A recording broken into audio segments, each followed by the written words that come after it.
संत समागम दुर्लभ भाई। संतों का समागम बहुत दुर्लभता से मिलता है और बड़े भाग्यशालियों को ही मिलता है। क्यों कि जिनने अच्छे कर्म किए हैं, जिनकी बुद्धि निर्मल है और वो मतलब सभी कामों से निवृत्त होकर और संतों के शरण में जाते हैं तो उनको लगता है कि जीवन मोक्ष हो जाता है। क्यों कहते हैं गंगा नहाया एक फल, संत मिले फल चार, और गुरु मिले अनेक फल है कहे कबीर विचार। कबीर साहब जी विचार की कहते हैं कि भाई संतों का मिलना तो बहुत ही दुर्लभता से है, संत होना ही कठिन है। प्रथम तो संत आजकल मानाधारी हो जाते हैं मेरे जैसे, परंतु संतों का बनना ही बहुत कठिन है प्यारे संतो। तो इसी प्रकार गुरु महाराज की शरण में जाके और अपने आप को खोल देना चाहिए और गुरु महाराज को तन मन धन अर्पण करके जब सत्पुर अपना कर लेना चाहिए। जब तक अपना आपे को नहीं खोलते हैं तब तक वो साधु नहीं बनते हैं। इसी प्रकार प्यारे संतो हर मनुष्य को ये होना चाहिए कि गुरु महाराज की शरण में जाके इसी घाटी में ही खोज लेना चाहिए। क्यों कहते हैं मोको कहा ढूंढे बंदे मत तेरे पास में, मोको कहा ढूंढे बंदे मत तेरे पास में, न काशी न कैलाश में, और मोको कहा ढूंढे बंदे मत तेरे पास में। तो परमपिता परमात्मा गुरु महाराज अपने निकट ही है, कोई दूर नहीं है। विश्वास करके आप मतलब स्मरण करोगे, गुरु महाराज के बताए हुए नियमों पर चलोगे तो हमारा जीवन सफल हो जाएगा और गुरु महाराज की हमारे प्रभु की कृपा हो जाएगी और कृपा होने से जीवन का मोक्ष हो जाएगा। क्यों सर्व सुख वैराग में तेज तपस्या नाए, भक्ति में प्रभुता बड़ी तो मोक्ष ज्ञान मिल जाए। जब तक सतगुरु की शरण जाके हम ज्ञान की प्राप्ति नहीं करेंगे तब तक इस जीव का बंध नहीं छूटेगा। इसी प्रकार संतों का समागम करना चाहिए और संत जो बताते हुए नियमों पर हम चलेंगे तो अवश्य हमारा कल्याण होगा। बोल श्री गुरुनाथ जी महाराज की। हम संतों के दर्शन से लाभ ले रहे हैं। ये हमारा सौभाग्य है कि आज दूर दूर से संत आए हुए हैं, अपने अपने आसनों में बैठे हैं और गुरु महिमा जो भी संगत में हो रही है वो सब सुन रहे हैं। अपने अपने आसनों में बैठे हुए गुरु महाराज की महिमा सुन रहे हैं और हम उनके दर्शन कर रहे हैं। ये ऐसा संयोग मानिए जिसे हम बहुत ही प्रफुल्लित दिल से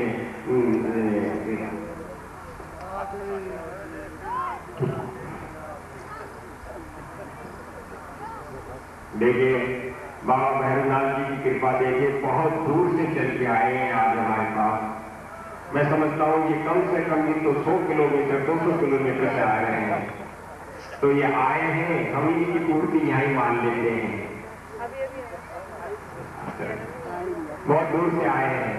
मैं ये कहूँगा बाबा भैरवनाथ जी से कि कुछ प्रसादी पाले फिर बैठ जाए। प्यारी संगत, संसार में कर्म है 4 और चारों कर्म में जो भी व्यक्ति उसके तय में पहुंच गया है वो ही पार हो गया है। अगर व्यक्ति विवेकशील है अपनी मंजिल पा जाएगा, यदि व्यक्ति वैराग्यवान है अपनी मंजिल पा जाएगा।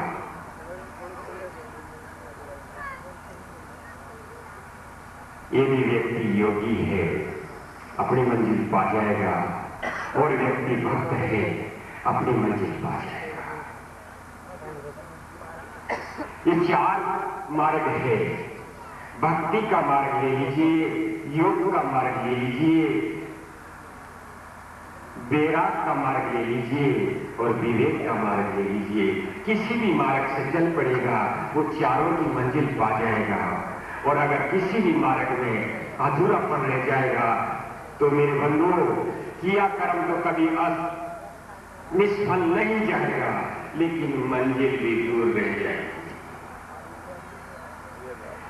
हमने जो भी किया है उसका फल तो हमें मिलेगा, लेकिन उसकी तह तक हम नहीं पहुंच पाएंगे। इसलिए मेरे संतजन, हम उसकी खोज में हैं। किसकी खोज में? इन संतों के माध्यम से, इन भक्तों के माध्यम से, इन विवेकी पुरुषों के माध्यम से, इन वैराग्य पुरुषों के माध्यम से हमें वो पुरुष मिल जाए जिसने उसे आत्मसात किया है। और वो बोले नहीं कुछ भी, वो सिर्फ हमारे पर दृष्टिपात कर दे तो हमारा कल्याण हो जाएगा। हमें उसके आशीर्वाद की जरूरत नहीं है, हमें उसके प्रश्न उत्तर की भी जरूरत नहीं है। वो सिर्फ नजर भर हमें देख ले, हमारा कल्याण हो जाए। इसलिए संतों ने कहा है, नजर भर देख के मुझको शरण में आ पड़ाते हैं। नजर भर देख ले, बस देखना ये है। गुरु शिष्य को नजर भर देख लेता है और शिष्य गुरु को देख लेता है, दोनों की पूर्ति हो जाती है। शिष्य कहता है, वाह मेरे मार्ग को आगे बढ़ा देगा। शिष्य कहता है, मुझे मिल गया जो जिसे मैं पाना चाहता। और दोनों ही मुख हो जाते हैं, गुरु और शिष्य, और मंजिल को पा जाते हैं।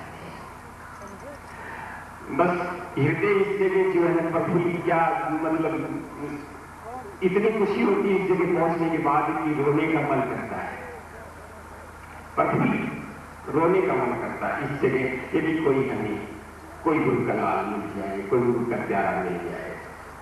वैसे तो चतुराई में तो हम सब लोग हैं, लेकिन ये चतुराई से परे का सौदा है। मैं कह रहा हूं, मैं अब थोड़ा सा ऊपर आ रहा हूं, मैं तो कह चुका भूमि का। तो अभी भजन हुआ, बहुत ही मार्मिक भजन था। गोरखनाथ जी का था कि वो चीज लाना, वो कहे कि सारे कर्मों को खत्म कर दे और तू बिल्कुल कोरा हो जा। और उत्तर हमें मिला कि तू मांड ले। उत्तर हमें कौन सा मिला? कि तू क्रियात्मक में द्वारा आ जा तो संस्कार का रखना बंधन। उत्तर मिला, मेरी समझ से कह रहा हूं, वैसे बहुत बढ़िया उत्तर है। उत्तर मिला हमें क्रियात्मक।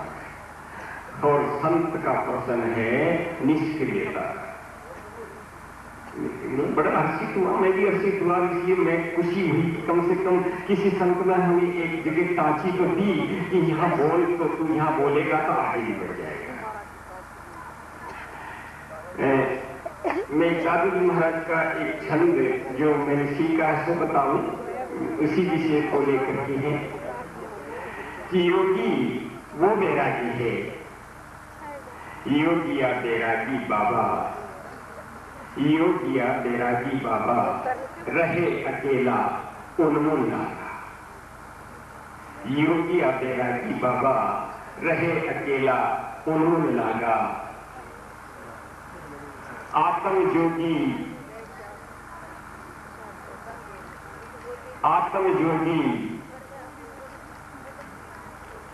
आगम पंथा आसन सहजे पंथ। आत्म जोगी धीरज कंथा निश्चल आसन आगम पंथा। आत्म जोगी धीरज कंथा और निश्चल आसन आगम पंथा। आसन कौन सा? जो चलायमान नहीं। निश्चल आसन आगम पंथा। जो आसन चलायमान है, जो काम चलायमान है, तो उस चलायमान की गति तो आप सब समझते हैं। जो चलायमान है वो तो एक दिन रुकेगी। निश्चल आसन आगम पंथा योगिया बैरागी बाबा रहे अकेला उन्मूल लागा। फिर काया बनखंड। बनखंड कहाँ है? बखंड उजाड़ कहाँ है? सगन बन कहाँ है? काया बनखंड पांचों चेला ज्ञान गुफा में रहे अकेला। काया बनखंड पांचों चेला ज्ञान गुफा में रहे अकेला। दादू दर्शन कारण जागे निरंजन नगरी भिक्षा। दादू दर्शन कारण जागे निरंजन नगरी भिक्षा मांगी। ये भिक्षा जो है उस नगरी में मांग रहे हैं जो आंखों से देखी नहीं जाती है, जो कानों से सुनी नहीं जाती है, जो जिज्ञा से बखान नहीं की जाती है। उस नगरी में संत भिक्षा मांग रहे हैं और वहीं उनकी वो पूर्ति हो रही है। जहां हम उस नगरी में भिक्षा मांग रहे हैं जो एक बार छूटा दूसरा लद रहे हैं, एक बार छूटा नहीं दूसरा लद रहे हैं, ये भिक्षा हम मांग रहे हैं। संत भिक्षा वहां मांग रहा है जहां खोज नहीं मिलते हैं, जहां निशान नहीं मिलते हैं चलने की, संत वहां भिक्षा मांग रहे हैं। तो मतलब हम ऐसे संत को खोज में है कि जो धरती पे चलता तो है लेकिन पांव के निशान नहीं छोड़ता है। हम उनको पुकार के कहते गुरुदेव ऐसे संत हमें मिला दे, हमें ऐसे संत मिला दे जो खोज नहीं छोड़ते हैं अपना।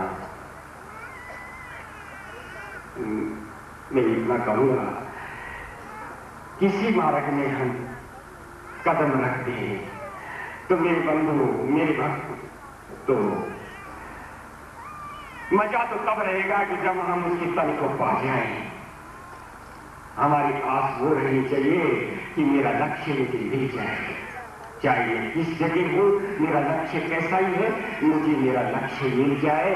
और जिसने अपना लक्ष्य पाया है या पाने की महत्वाकांक्षा रखता है उसका जीवन सफल है। जिंदगी उसी की सफल है जो अपने लक्ष्य के लिए तड़पता है।